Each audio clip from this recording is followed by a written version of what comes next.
Because none of your friends are white. And I was like, I did not know that. And I don't care. You ever been choked out? And I was like, well, shit, if you're going to do it, I'll take it. The Nazis did it. Mao did it. Russia did it. So I made a joke. It was a joke.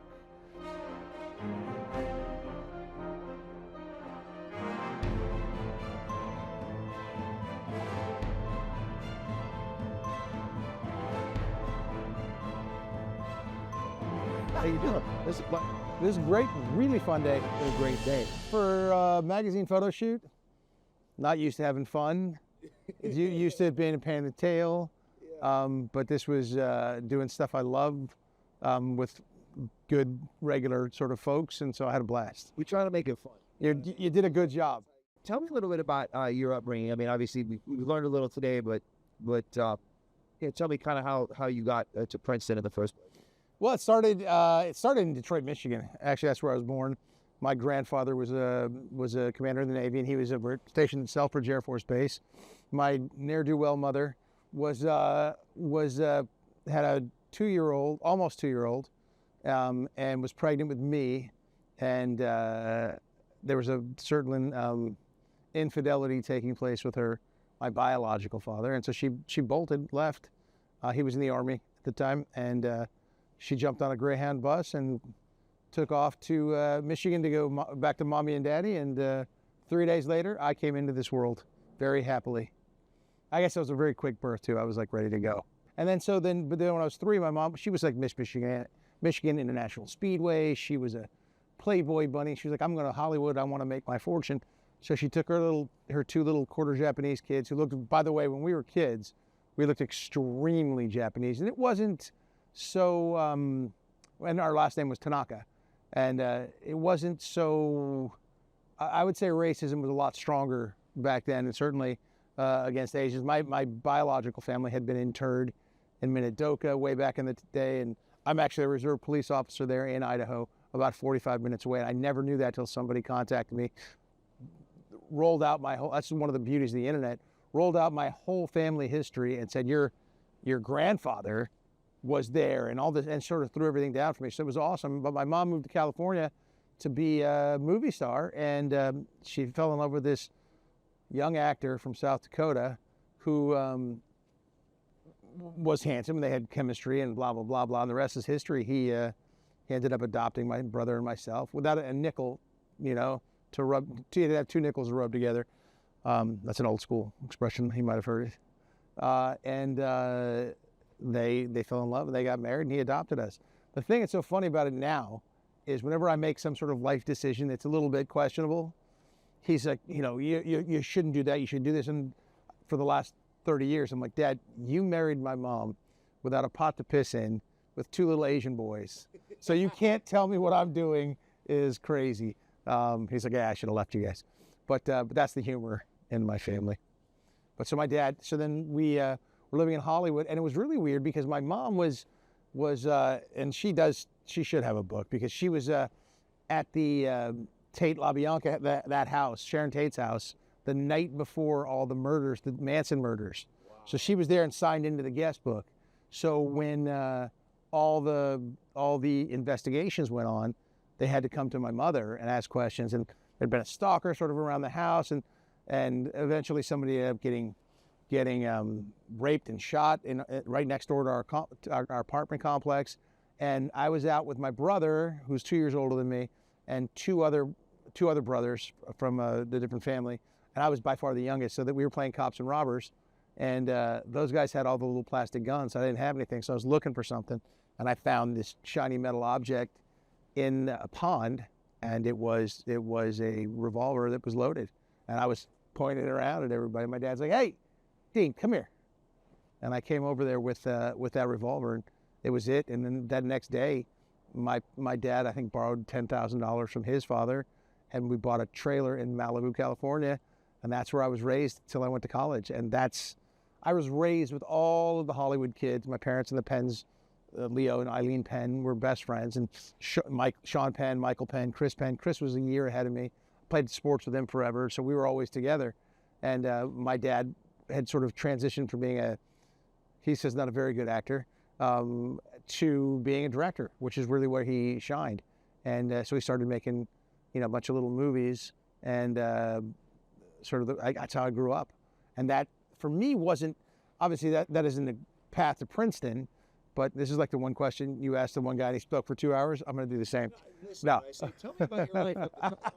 There's a little bit of time because I'm an old guy. So then, but I was always an athlete, and I just wanted to be an athlete and a student.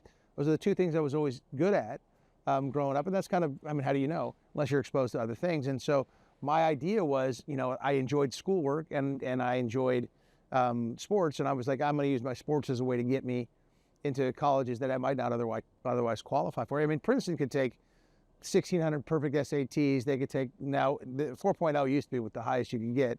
They could take 4.6 GPAs and all that sort of stuff across the board, but they'd have a really boring class. And they need football players, and they need athletes, and they need people with different backgrounds. And coming from a father who was making movies and that sort of background, and being the type of player that I was getting recruited everywhere. I had like 17 scholarship offers. But then I went and looked at some of the schools. I looked at Berkeley. I looked at Stanford. I looked at, where else did I look? Yale. I did not like Yale. Don't go to Yale. I was at Yale, and my recruiting kid was a kid from Northern California. I said, so what's it like with the ladies here? What's the situation with girls? And he goes, oh, you want to know what that's like? He goes, you want to see a Yale woman? I said, yeah. And this is him, and he shall remain nameless. And then this scroungy mutt was running across a snow-filled, like, New Haven pit of a street. And he goes, there goes one of our Yale girls now. And I was like, I ain't going here, man. And then Princeton was a real step up. Princeton was it really was. It was, if you're a freshman girl and you're beautiful, you have the run of the mill at Princeton. But I also had a real sort of romantic idea in my head growing up in Malibu, California, like not knowing anything. I never traveled anywhere else outside of Malibu, so that's where I grew up. I thought everybody grew up on the beach, going surfing, and we were out as kids until dark. We'd be in by dark. The street lights were on or anything like it was getting where it was dark. We had to be home for dinner, and that was it. But they kind of threw us out of the house, and we were out all the time. So, I didn't even know where Princeton was. No idea. But I had this romantic idea in my head when I was in high school of what college would be. I was like, I want this learned institution, and I wanted to be able to go there and really figure out the world and grow up and do these things. And Cal was kind of similar to Yale in that sense. The football facilities weren't near everything else. You had to take a bus or something over there. It was all, and I was like in the middle. I remember someone was protesting in this sort of, I don't know, it felt like the 4th Street Promenade to me. And it was raining, and this guy was in a clown suit protesting something. And I was like, how am I going to go to school here? This isn't what I pictured. And Yale was not what I wanted. Princeton and I hadn't seen Princeton yet, but there's a guy named Alan Phillips, rest in peace, who's a kid who played with me, a black kid. And at the time, affirmative action was a big deal. His brother had been a captain at Santa Monica High School. I went to high school. Beforehand was at UCLA, was the captain, was a stud.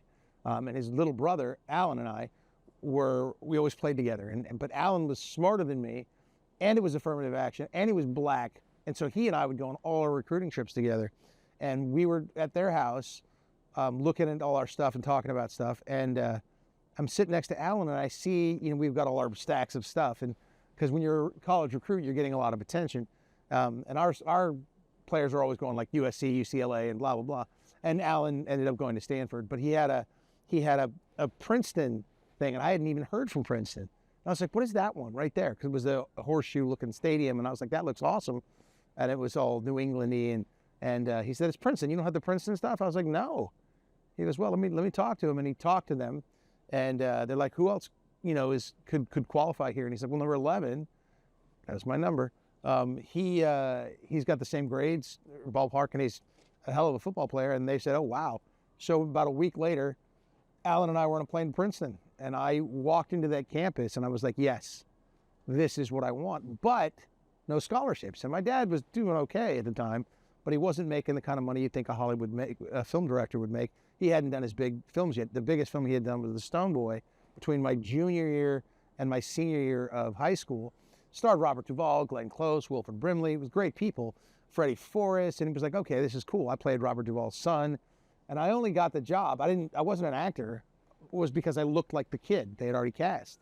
And they were like, well, let's give Dean a shot. Let him go audition for this. So I went into audition with Robert Duvall. You know, he had just won the Oscar for Tender Mercies for Best Actor. And he said he's going to, you know, you're going to read the scenes, and then Bobby's going to improv with you. And I was like, improv, great. We read the scenes. We started reading the scenes, and I was nervous as all get out. And my dad gets up and walks out. Just gets up and walks out of the room. It's my father. It's Joe Roth, who became the head of major studios later, and Bobby Duvall. And my dad just gets up and leaves. I was like, that's not a great sign. But Bobby was like, he can do it. He went into a whole thing where he was being like my father, and it was really easy. Bobby made it really easy. So I did that movie, and I was like, that was fun. And I remember I finally decided I'm going to go to Princeton, but I remember calling my dad from Princeton. Well, I decided that's where I wanted to go to school. And I called my dad from Princeton because the coaches had said, look, you know, you applied really late. You're a top-notch. They go on a scale from, they did then, from 1 to 5. If you're a 5, you're a top recruit. And they had one other top recruit, I think, in that class, and that was Jason Garrett. And then I got a 5. And they're like, we want this kid too. So I went and did all my, you know, meetings and things there. And they said, look, you can probably, if you decide you're going to come here, tell me now. And you're pretty much in. And I called my dad from Newark Airport, and I was like, Dad, I love Princeton. This is where I want to go to school, but no scholarship. They don't give athletic scholarships. And my dad was like, well, if that's where you want to go, then you should go there. So I turned down all these scholarships to go to Princeton, and it was then the smartest move I could have ever made. And you don't think about that as a young high school senior. You want to get your scholarships, you want the attention, you want the accolades. But I really wanted to go to school there because I had read a book called A Separate Peace by John Knowles. And it told the story of Phineas, who was this great athlete, great guy. And there was another kid who was the protagonist of the story. And it started with him walking on the fields like years later. And he's walking on, and it was, you know, this Gothic architecture and big green fields. And it's Princeton. It was actually, I think, sort of modeled after Deerfield Academy, which half the kids that I went to college with went to these kind of schools. And I was like, that's what I want. I want that romantic ideal. And I could see myself walking out on the field, you know, years later, and gone here, and this great institution of learning in Princeton. I'd heard of it, but first of all, I didn't even know it was in Jersey. So I was like, I'm going to go look. And it was a May day. It was gray. It was nasty. And all my guys that were walking me around, my hosts were from California. They're like, this kid ain't coming here. The weather sucks. You know, this is it, blah, blah, blah. And I wanted to go off on my own. I didn't want someone with me all the time. So I was like, it was Chal Taylor, who was the captain the following year. I was like, Chal, I just want to walk around. He was like, all right, man, you can do whatever the hell you want. But he had, you know, he was a bigwig in the school, in the social circles. And I walked around. He was like, this kid ain't coming here. But I was in love with it. So I called my dad from Newark, and I said, this is where I want to go to school. So if you don't mind paying for it, this is my choice. And my dad said, yeah. So he sacrificed tremendously. My junior year or my senior year? My senior year, before we even started, and then my dad made a lot of sacrifices to keep me there because he's paying full freight. And I almost left a couple times because I was like, man, it sucks out here. I lost the tan you have. I was always tan, and I didn't have it. And I came home from my very first break after football season, and my brother looked at me. He's like, "What is wrong with you?" So what do you mean? He goes, you look sick. Are you sick? I was like, "No, man, I'm fine." He goes, you look green. Like you look green. I was like, "What do you mean?" We're olive skinned, and that olive is green, I guess. And I wasn't putting it together, but I hadn't been in the sun. I wasn't used to that East Coast thing. I almost left a couple times, but just before my senior year, my dad hadn't paid my tuition. I was in camp, and we were getting near the end of camp, and our game was Dartmouth the following week, and they were telling me, they brought me into the controller's office and said, listen, if your dad doesn't pay you, you can't play. You can go to school and do all the things here. And my dad's a beast. He was like, look, if you guys, he is there playing football for you. He could go anywhere. Because in the summers, I'd work out with UCLA, Troy Aikman, Flipper Anderson, Paco Craig, who was a little slot receiver, I could cover Flipper because I knew he was just speed fast, and he ended up in the NFL for a long time. Willie Flipper, great, but I can take pure speed. I can deal with that because I start 12 yards deeper than him. I can get deeper. Paco Craig ran like Jerry Rice routes, where his shoulders were right over his knees. I couldn't cheat at all. I wasn't as fast as Flipper. Nobody was, but I could get ahead of him and whatever. That was easier for me. So I was like, man, this is where I want to go to school, and I want to go to Princeton. But those guys were treated like royalty, and I was getting treated like crap. And they told me that I couldn't play football. My dad didn't pay the tuition before, and the coaches weren't going to let that happen. They were going to step in, and something was going to happen. But my dad said, look, if you let him go to school and stuff, he can go anywhere and play football. I was a preseason All-American and all this stuff. And he's like, but, I'll go to the press. I'll let him know that you guys are like, he can't play football. And here's this fully scholarship able player, and you're taking the one thing that he loves to do, you're taking it away from him. And so they let me play, whatever. And my dad ended up paying the tuition. It was great. But going to Princeton was the greatest thing for me because I went in as a kid and I graduated as a young man. And that's what you're supposed to. That's what I told my son when he decided it was time to go to college. But my dad was such a forceful figure in my life and my upbringing. There was a couple times I was ready to walk away. I remember one after my sophomore year. I was like, I've had it. My coach is an ass. Thank you, Steve Herbert. You were an ass. And he was. And I've written things about him later. You ever see Whiplash? Great movie. The drummer thing, Miles Teller. Oh my God. J.K. Simmons plays this just prick of a what do you call conductor, but he wasn't really a conductor. I mean, he ran the orchestra and whatever, but he drives this kid so hard, and the kid just becomes a baller. And that's what it was. And certain people can respond to that. That's how Coach Verbert coached me up until the end of my time. But my sophomore year, he was all over me because they came in, whole new coaching staff came in my sophomore year, and I wasn't going to leave Princeton. We didn't have the NIL, we didn't have transfer stuff, and Verbert was up my ass because I was starting as a sophomore.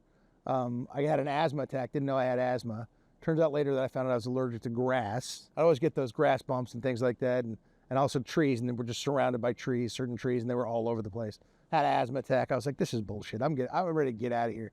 End of my sophomore year, my dad had been in Brazil making a movie the whole year, hadn't seen a single game, with malaria, flies back from Brazil, and we were up in the north. He was up in the north, up in the Caraparu tributary, which is like outside of Belém, which is this up northern town, goes right to the Amazon. And I'd gone there in the summertime with him, but he had been there that whole time. And he finally comes back, flies directly to Princeton, watches my last game. I have 3 picks. I saved the game. It was one of the 3 times I did that during my career. And I was like, Dad, I'm ready to just get out of here. I was running track as well. And he goes, just finish out we had what we called a reading period, and then we took our exams. But I was ready to do reading period, take my exams, and just get out. I'm going to go play football for someone who's going to appreciate me as a ball player, treat me well, pay for my education. And he goes, just go through this and then whatever. And I went back, and then I started playing volleyball instead of track, which was a lot easier. And I had a great time. And then I eventually fell back in love with Princeton. And I think going to college, you kind of have to get there. My cousin did it at Alabama. My son did it when he was at High Point. He was ready to get out at some point in time. I said, you might get there. So just think, take your time. I'm going to probably talk you into trying to stay. Right. And that's what did happen. And so I'm glad it happened to me because you have to weigh everything, and my dad was my sounding board. He's like, he's a college, it was straight out of All the Right Moves with Tom Cruise. You're a high school football coach. You're just a high school football coach. That's what he's like. He's just your coach. It doesn't mean, and then Coach Herbert and I ended up becoming like super tight. We text all the time now, but he also, that style that he had and the whiplash style of J.K. Simmons and that character he played, I responded to it, and he turned me into an All-American. I couldn't drop a interception in practice. I couldn't do anything. He was up my ass, and it turned out to be the best thing for me. So by the time I was a senior, the whole game had slowed down. I could see everything. I was 4 steps ahead of everything. And I was like, this is great. When I first got there, I was, I'd always been a great student, so it was so easy for me. And I got there, and I took my first exam as a freshman. It was an Econ 101 exam. I got an 86, which most people say, all right, that's a B+, B, whatever, great. I missed like 4 questions. Well, turns out they grade on a curve, and I got a C- or something. I was like, "What is this?" He goes, "Most everybody else did the extra credit as well, and did all the other things." And come on up, oh, and go. There you go. And so this is where she likes to sit. This is part of my toughness. This is how I show what a tough guy. I was like, oh my gosh, I'm in a lot of trouble here, and I learned how to really study and really pay attention, because I had to compete with those kids who were far superior academically than I. And it's one of those things you have to catch up, and I caught up. And by the time I was a senior, I was cruising, but there were some really tough times going to school there. And you and I talked about this earlier. Go to a school like Princeton, the people that you know, that you meet, that you're walking around with. When I was a freshman, sophomore, I mean, 2 people in the senior class were Michelle Obama and Jeff Bezos. Now I screwed up because I should have like buddied up to Bezos then and been like, yo, Jeff, what's up, man? If you ever have a company, I don't know, selling books or anything like that, and you need some investors, I'd like to throw some seed money in. But you're surrounded by those kinds of people at Princeton. Tell me a little about your relationship with your dad. You touched on it at dinner, but tell me a little bit of how that is and how that's been. It's kind of cliche to say it, but my dad's my hero. The stuff that he went through and the sacrifices he made to be my dad. There was a time where he was, ready to cut out. I remember he took my brother and I, and said, listen, I'm going to go on this movie and whatever, and I'm not going to come back. And I remember my world was just shattered.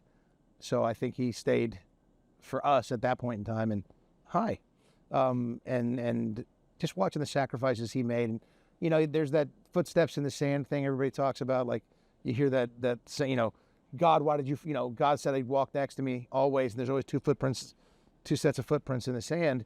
And then he looks back at his life and he's like, but all the hardest times I ever had in my life, there's only 1 set of footprints. Why weren't you walking with me? And God says, the times that you see the single footprints is because I was carrying you on my back.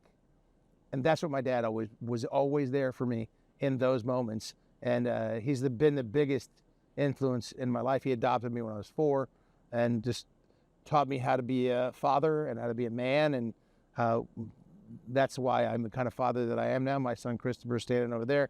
He's my favorite human being on the planet. He's my best friend. And there was nothing I wouldn't do to be his dad. And that, of course, affected my career tremendously because I couldn't take roles and so on, those stories. But it was so difficult. But there's no way. It was not even a question to me. Do I do this instead of be his father? And now I have him. You have quite a firearms collection. How did you develop an interest in that? So growing up, my mom's side of the family, my grandfather, my mom's 2 brothers, Mark and George. My middle name is George after my grandfather and my uncle. They were hunters. They were always hunters. My Uncle Mark, who you've had the opportunity, the pleasure to meet and know, he is awesome. Growing up with those guys as my uncles and hearing their stories and the way they live their life and the hunting and stuff, just always gave me a great respect for military and great respect for law enforcement and a very healthy respect for guns. But I wasn't a shooter. I didn't shoot much then, and I wasn't around firearms that often. How often do you shoot guns in Malibu, California? Let me answer that. Not often. Not if you want to stay out of jail. So I really wasn't exposed to them that much. My exposure came after college. Tons of stuff on set where I didn't know what I was doing. I go back and look at how I was holding weapons and things. I'm like, oh my gosh. But then I developed a very healthy respect as I got older. When I was starting to use firearms, I was like, I should really know more about these. And they're such a great tool. And it turned out I'm a big proponent of the Second Amendment. I ended up becoming a deputy sheriff and a reserve police officer. I sit on the board of directors for the NRA. I believe wholeheartedly in the Second Amendment. I'm a history major. I took my comprehensive exams in war and diplomacy. And the first thing any authoritarian government does when they're going to subjugate their civilian population is they remove firearms. The Nazis did it. Mao did it. Russia did it. Everybody did and you do that. So that's why I'm a huge proponent of the Second Amendment. But I wasn't really a shooter. One of the things that really kicked me over the edge was I had shot before, but I hadn't been a quote a shooter. I still wouldn't call myself a shooter. I like shooting. I like the concentration. I like the ability to do things. As an officer, obviously, I have to qualify on all different types of weapons. But I started to really appreciate it when I did that show, Stars, Arms, Stripes, and I was paired up. I used to read a lot of firsthand accounts of military things, and Chris Kyle wrote a book. Chris Kyle was known as the American Sniper. He wrote a book called American Sniper, and I read his book, and it was just unbelievable. And I always was fascinated with the idea of men and women being in that moment where you at war. And it's the history of mankind. You know, you're in war and you fight with weapons. But it used to be swords, and then it was bows and arrows, and then it became, guns. And just being fascinated by that. And I'd read these accounts of people having to face death and be heroic in these situations. It's kind of what you do in football, in that there's all this madness going on, and you better stay focused and clear on what you're doing. I would watch guys come into the game who hadn't played yet in a game that I practiced with plenty, and they're great in practice. They come in the game and their eyes were wide as saucers, because they hadn't been in the game. And it's a whole different thing when you're in the game.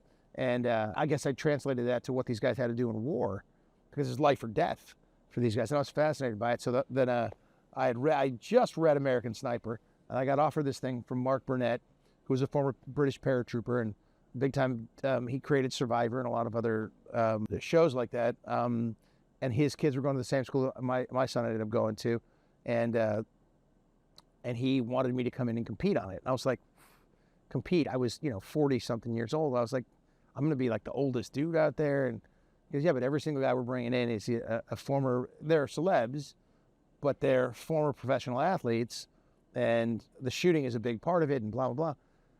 I was like, well, how about if I just host it? Can I just host it? And he's like, I want you to compete. I think you can compete in this. And I was like, wow, all right, I'll do it. And then as we get there and we finally get to meet our operators, they fly in these 2 helicopters. We actually flew in helicopters. We come in and there's these 7 dudes standing there. And at the end of the line, I recognized Chris Kyle. And I was like, holy shit, that's Chris Kyle. I just read his book, whatever. And they paired me up with Chris. And I was like, this is phenomenal. And I learned all sorts of shooting tips from Chris. He was unbelievable. Super, super humble guy. Funny as could be. But like when I'd said something that didn't sit well with him, he's like, you ever been choked out? You ever been choked out? And I was like, well, shit, if you're going to do it, I'll take it. Later on, it was the Hoist Gracie thing. But great mentor on any firearm. We were, 10 different kinds of firearms at least. And I just listened to the conversations between him and our commanding officer on this whole damn thing was General Wesley Clark, who commanded the war in Kosovo and so on and so forth. And it was like, it was unbelievable. So I was like, wow. And I would listen to these conversations between Chris and like Tom Stroop, Orlando SWAT commander and things like that. And Chris said something back then that was like, as Navy SEALs, we know what we're getting into. We know who the bad guys are. I got a whole detail, downstairs watching my backside. And we know what we're fighting. He goes, what you guys do is more dangerous. You pull a car over and you can just get shot in the face. And it's just, you never know where it's coming from. And he goes, I have tremendous respect for you guys. And I thought, man, I have tremendous respect for them. And this whole anti-police rhetoric was flying everywhere. I thought, this is crazy, because these are the people that you call when your life is in danger, and they come running to you.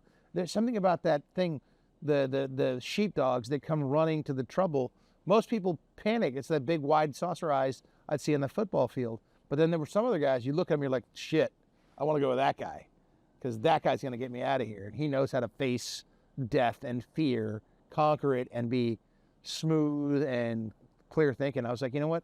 They're picking on police now. They're saying all these negative things about police. They're talking about defunding the police, left, right, and center.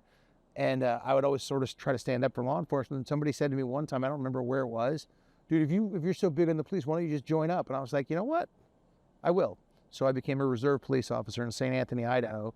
Later moved that to Pocatello, Idaho, under Chief Roger Shy, who's still the chief of police there. Great guy. That was my first. Hoist Gracie was one of my other officers, and I was a big fan of the UFC and fighters. And Hoist, God, he's a good shooter. He's a really good shooter, much better shooter than I am. And but we were partners, and I always get these incredible people as my partners. You're like, wow. And so Hoist, I was his assistant gunner, he was mine, but we were warming up next to each other, shooting these little circles and things. And Hoist is from Rio de Janeiro. He's from Brazil. Well, maybe he's not from Rio, but he's from Brazil. And his first language is Portuguese, Brazilian Portuguese. And he shot at the wrong target. So I made a joke.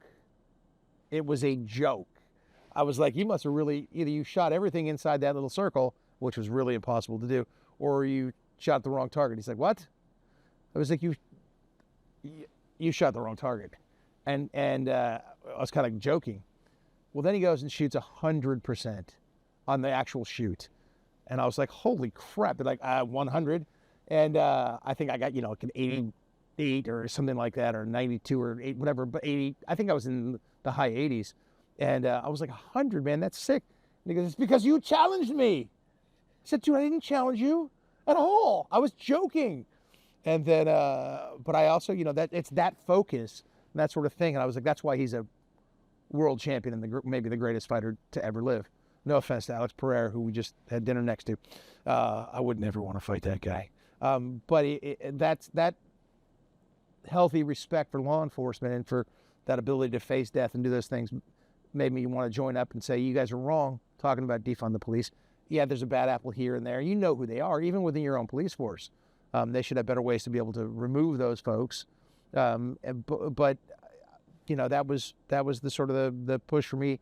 And then once I started becoming an officer and shooting, and so I decided that I want to get much better at it. And so that's when I became much more of a firearms fan, if you will. And then you meet all these guys who can really shoot, and you're like, wow, that's crazy stuff. And whether it's skeet or this, and I would go to shooting skeet competitions just for fun, celebrity things, same as I would do with basketball or golf, which I'm terrible at, by the way.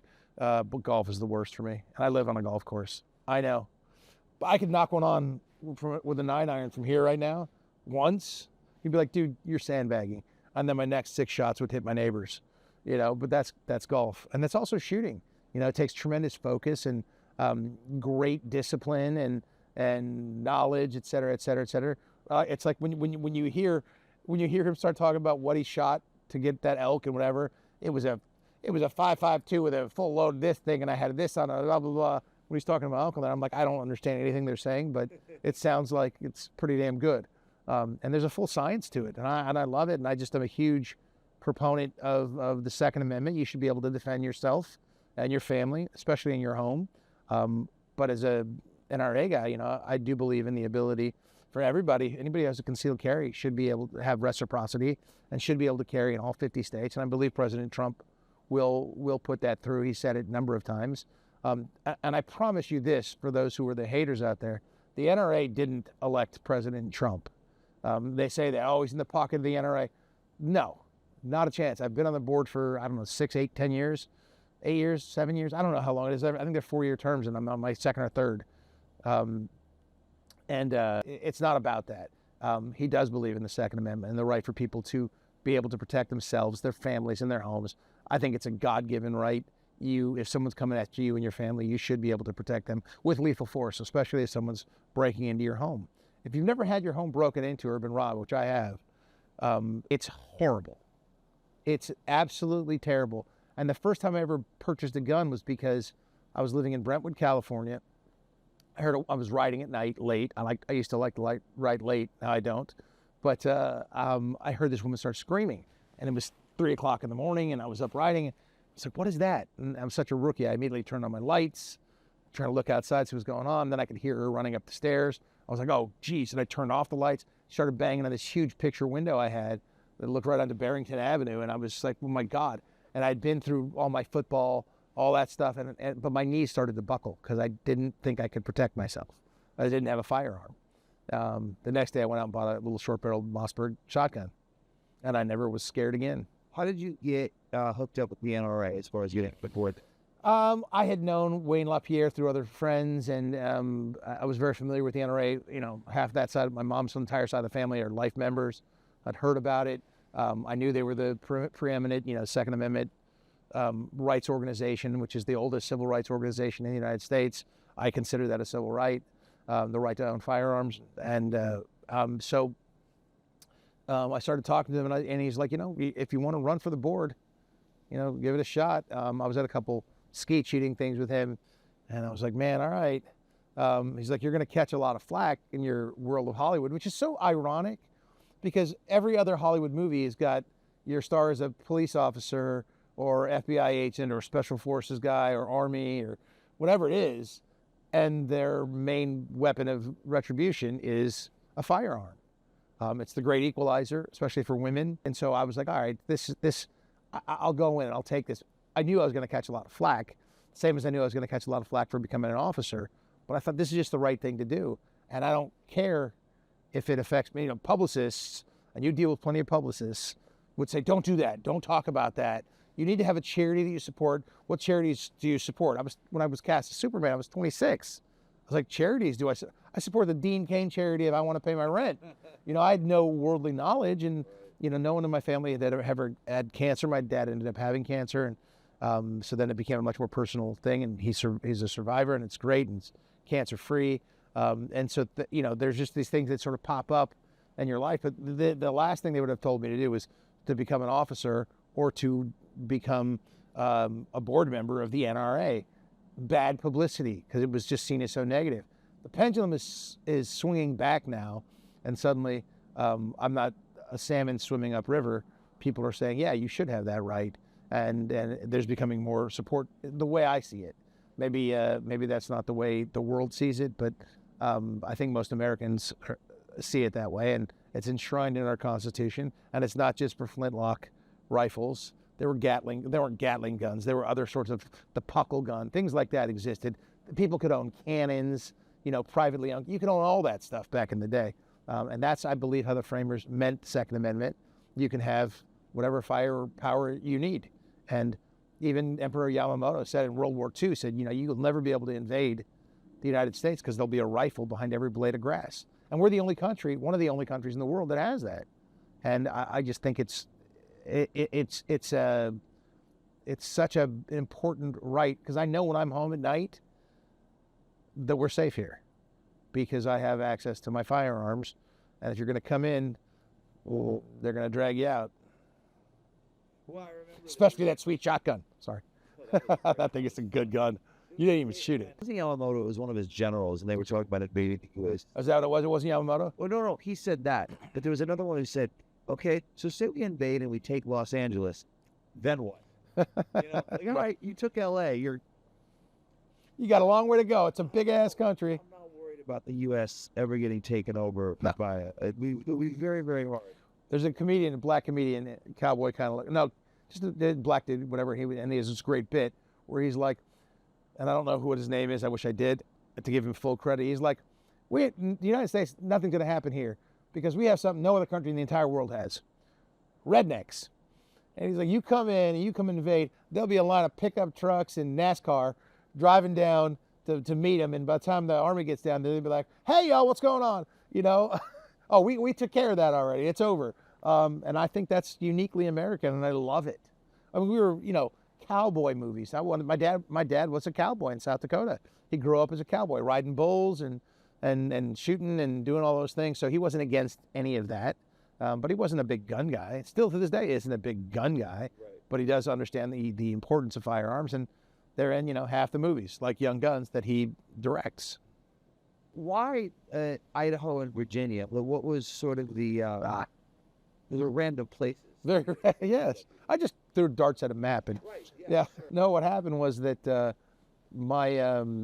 a guy I knew, and he ran a foundation called the Crimes Against Children Foundation, and he was an officer at St. Anthony, and that's where the foundation was sort of based there and in Virginia under Sheriff Lenny Milholland, and I spoke to him and I said, look, I'd be interested in joining up. And he said, all right, well, we're in Idaho and we're in Virginia. So I went to Idaho and I met with them all there, and I was like, yeah, I think I want to do this. And that's where I was first sworn in. We later moved from St. Anthony, which is a very small police station, to Pocatello, Idaho, which is a much bigger spot. And then later I went and became a deputy sheriff under Sheriff Milholland, and that's where I get. I'm back east a lot more than I am actually out here, so I get to spend more time out there and do more stuff out there. But both my Chief Shy and Sheriff Milholland are loved by their communities. They walk in, and it's like Norm from Cheers. You know, they're so loved and so welcomed, and the community supports them so much. And that's how policing should go. You know, there's the 9 rules of policing. And the big thing is they have to have that mandate from the community.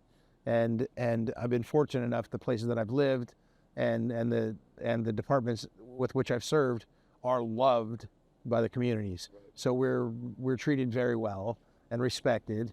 You know, you still get your random folks who don't like police and ACAB, all cops are bastards and blah, blah, blah, blah, blah. But, you know, anybody, even politicians that you hear bad-mouthing police and so on and so forth, you know, we went through the whole George Floyd thing and all that stuff, and they're bad-mouthing police officers. They have their own private security force that's protecting them. So it's always about men with guns or women with guns protecting people who get to make policy. And I just believe that every citizen should have that right as well. What do you like about living out here in the desert? So I wasn't ready to ever leave Malibu. I was like, I live on the water. I look out, all I see is the ocean. I grew up here my whole life. This is where I'm going to die. And then my kid goes off to college in North Carolina, and he listens to me. You know, I've been very active in politics, which is not what I would ever tell any actor to do. If they want to, go ahead, but know what you're talking about. I travel the world. You know, I'm a Princeton grad. I pay attention to this stuff. And I did my comprehensive exams in war and diplomacy, and it's always fascinated me. So I would not tell young actors to get involved in stuff like that, but it was, for me, I just felt a bigger calling than just being an actor, like standing up for things that I thought were really important, and that was something that was really important. So I was convinced I was going to live and die in Malibu my whole life and never get me out of there. And my son finally says to me, when he's getting close to graduating, he said, "Dad, why do we live in Malibu?" I was like, "What?" I hate when your kids do this to you. And he said, "Why do we live in Malibu?" I'm like, "What do you mean, why do we live in Malibu? Everybody wants to live in Malibu. It's the greatest place to live. Look at the weather. We don't even have air conditioning in our house because we don't need it. We got the ocean breeze, this stuff, and it's great." And he goes, "When's the last time you were in the ocean?" And I was like, "What? When's the last time you actually went in the ocean?" And I realized it had been 5 years.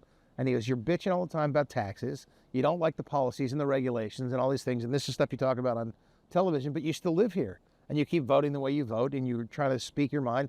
He goes, "Why don't we go to another state where they don't have state income taxes, where they have more rights, less regulations, et cetera, et cetera?" And the fact that he didn't care about being in Malibu stunned me. In Malibu, it's all of Hollywood it's all very Hollywood-like, and your credibility is based on what movie you're doing. You're from Miami. Your credibility is based on, can you get a chick into the club? Can you get her on a yacht? Yeah, that's it. So it's like that. And so the currency in Malibu was Hollywood. And my son didn't give a crap about that stuff. He's like, "I just want to live a normal life. Let's consider," my parents, I bought them a place out here a couple years earlier. We would come and visit them. And he's like, "Let's consider other places." We thought about Tennessee. We thought about Florida. We thought about Texas. He ruled Texas out immediately. I don't know why he didn't like Texas. Maybe because of tornadoes and things. He's like, "I don't like tornadoes." Okay, fine. Because they had some in North Carolina, and he was like, "No, I don't like that. I don't like hurricanes in Florida.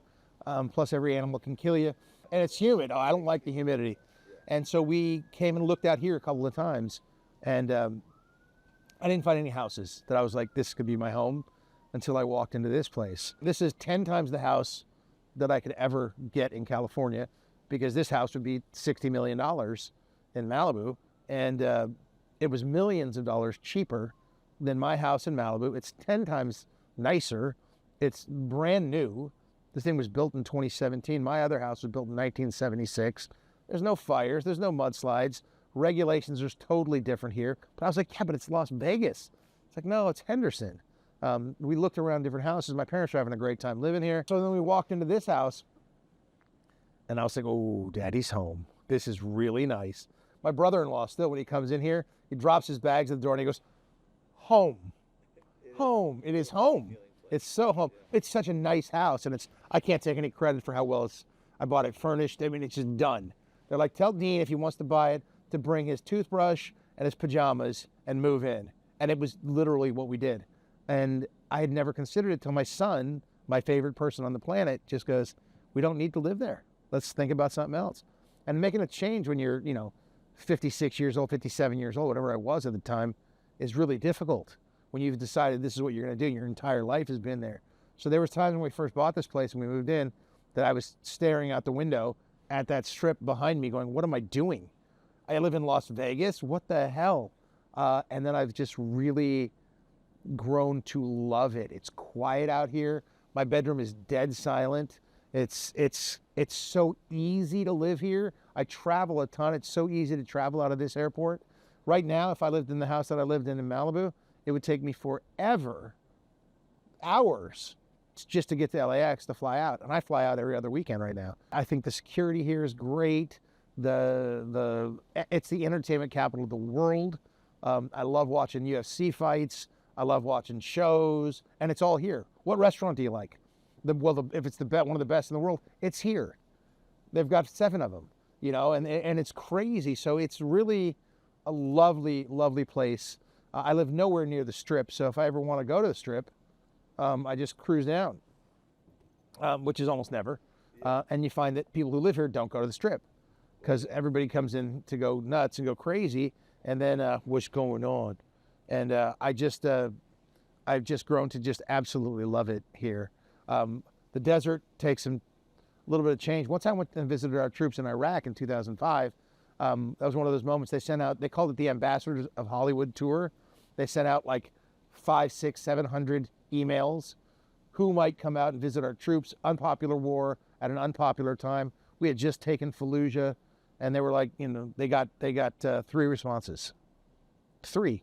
And I was one of them. It was more than I expected going, and that's part of also what got me more into firearms too, seeing all the stuff that those young kids had to deal with and fighting for their lives. And I saw so many injured young men and women, so many people that I met there. I would later get something from someone in their family would send to me that so-and-so was KIA, killed in action, and here's a picture of you guys together.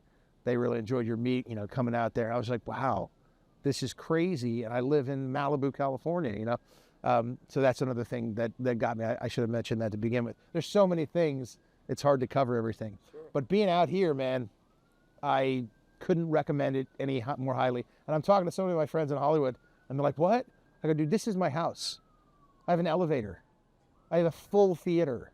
I've got, the house is just nails, and it's so gorgeous out here, and I can do all this. And they're like, I'm going to come out there. I'm going to take a look. Yeah. And I'll say, see what you can get for your money. And they're like, oh my gosh, it's insane. So I'm really happy with the move. My son is super happy. My parents live 5 minutes away. I see more of my family here than I ever saw in Malibu because everybody comes through Vegas. Everybody. Whether it's a shot, convention, or they're coming in to see a show, or they just want to come out and do the Vegas thing. So it's kind of awesome. I ask a lot of people I interview for this. Sometimes they use it for stories, but I'm always curious. I think the biggest problem in America right now is the division. I think it's not whatever issue you want to pick up, climate change or gun control or whatever. I think it's division. Because when I grew up, people had different opinions, but they didn't hate each other. Exactly. And I love people from both sides of the spectrum. Me too. Both sides have a lot to say, and both sides have a lot to do, and I don't pick a team. You know what I mean? And I'm that person where I go, hey, listen, I agree with some things Trump does. I don't agree with some things he does. Same. About that. How do you fix that? Say Dean Cain is elected president of the United States.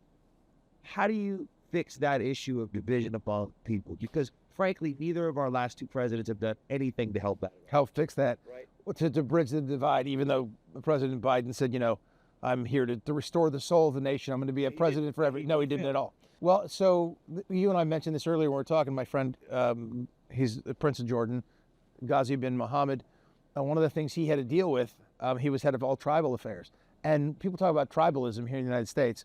Well, try that in Jordan. Okay, there are blood feuds that go back centuries. It's the Capulets and the Montagues. Sure. That's a Shakespeare thing for those of you who didn't get it. So it goes so deep. I would work with Rob Reiner in a second. I think he's a very good director.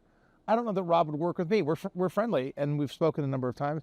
but I would work with Robert De Niro because he's an amazing actor. I don't agree with his politics, but I never judged anybody on that. Sure. And I never hated somebody for having their point of view. So, I would talk about that. That's one of the things. It's like, look, we need to stop this, turn the temperature down. We're all Americans, and we want what's best. Exactly. And I noticed this when I travel the world, and I've been to 56 countries or something like that. I'm sure you probably got me beat. But I go everywhere, and I talk to people, and everybody wants their families to be safe. They want to have a job. They care about the people that they love. They want to have a job that gives them respect and allows them to make a living and take care of their families. And it's the same everywhere I've gone. I've seen some extremists and people who would want their kid to blow themselves up or martyr themselves, which is horrific. And I just think that's insane. But I think you talk about it and you try to heal the divide.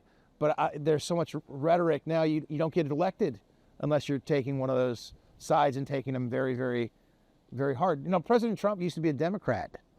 RFK Jr. was a Democrat. Tulsi Gabbard was a Democrat. And all of these guys ran as Democrats too. And I think being able to cross party lines. I'm a registered independent. Everybody thinks I'm super conservative. I'm conservative on some things, but I'm very, very liberal on others. And so I don't agree with anybody 100. I don't even agree with myself 100% of the time because I've looked, so many of my views on policies have adapted and evolved over time.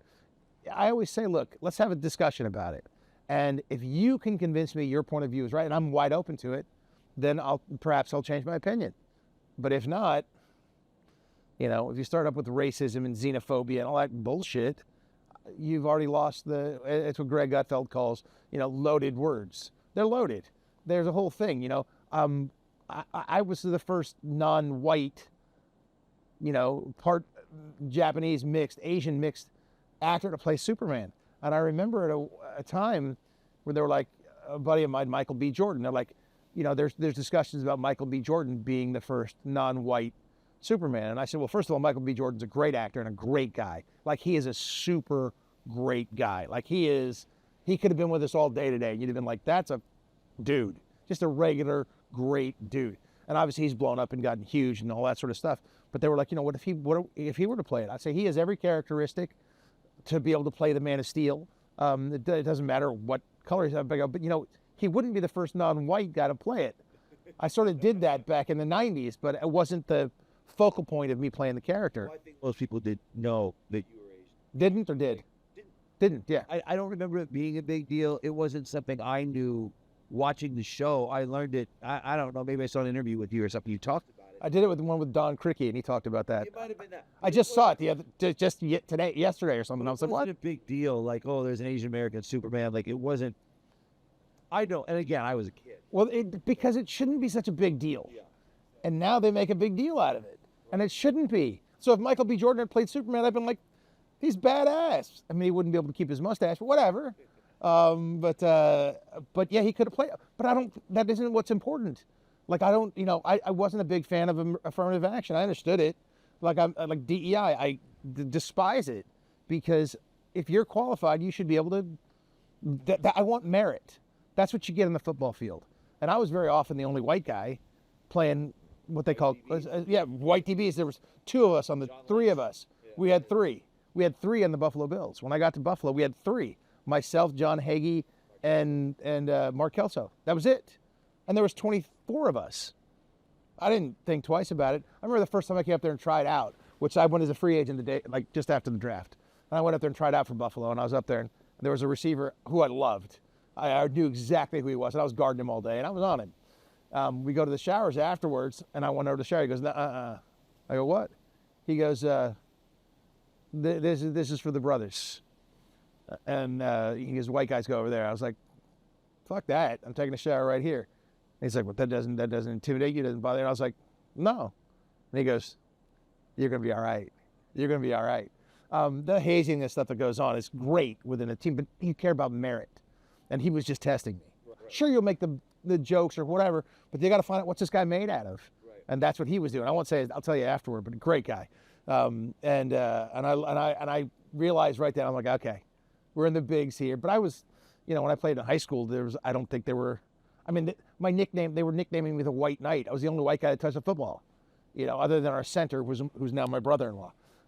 But it was just, I never thought of it that way, didn't care.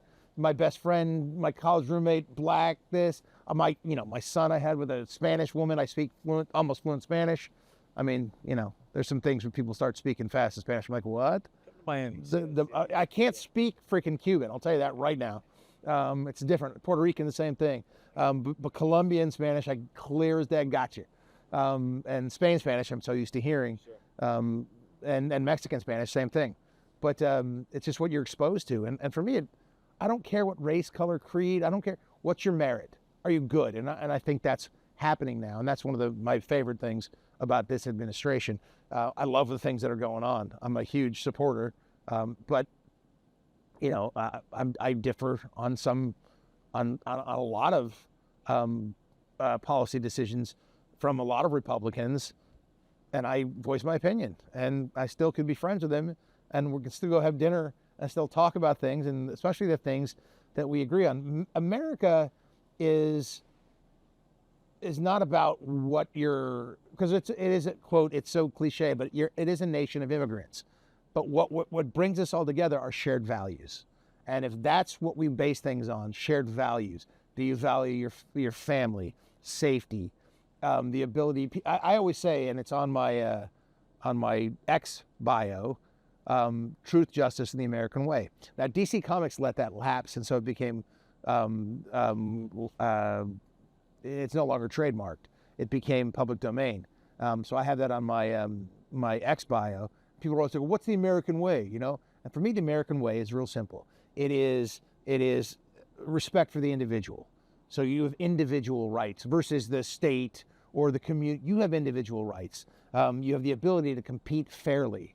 Like the government doesn't put over ridiculous regulations, which our government has been doing, on small business to start up. You want to start a business. You're a great writer. You want to start up this bookstore.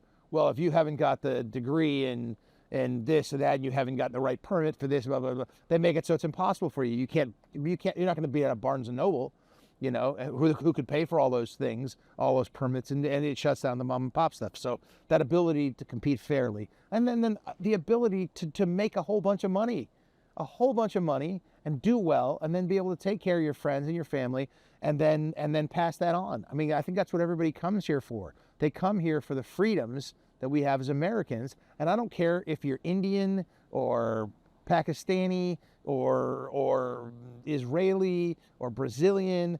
I think America is the greatest country in the world. I believe fully in truth, justice, the American way. I believe so fully in truth, justice, the American way, I would put it on a Desert Eagle.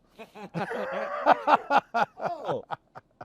And there's something to that. Let me just add something to that. The reason I think that's so important is you got to look at the time where Superman was created in the 30s, and created by a couple Jewish guys too, which is great, at least one Jewish guy.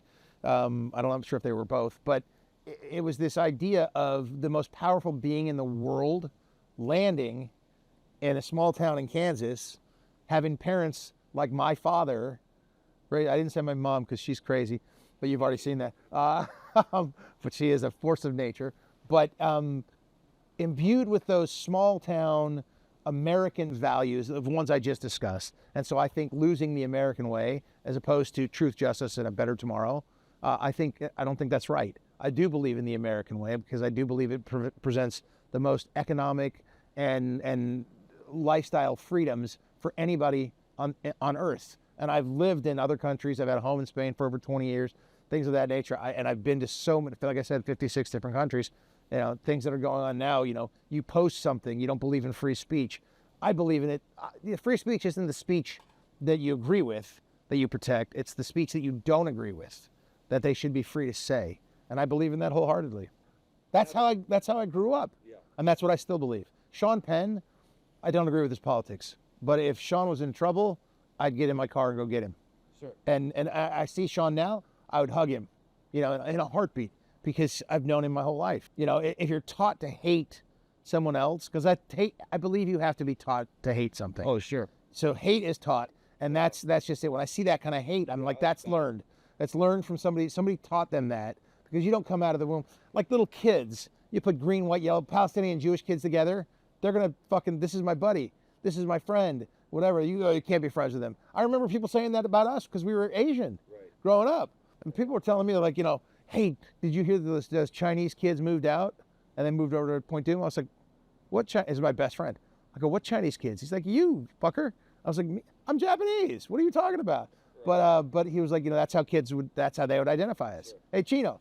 No, so it was that's how it was. But it's taught.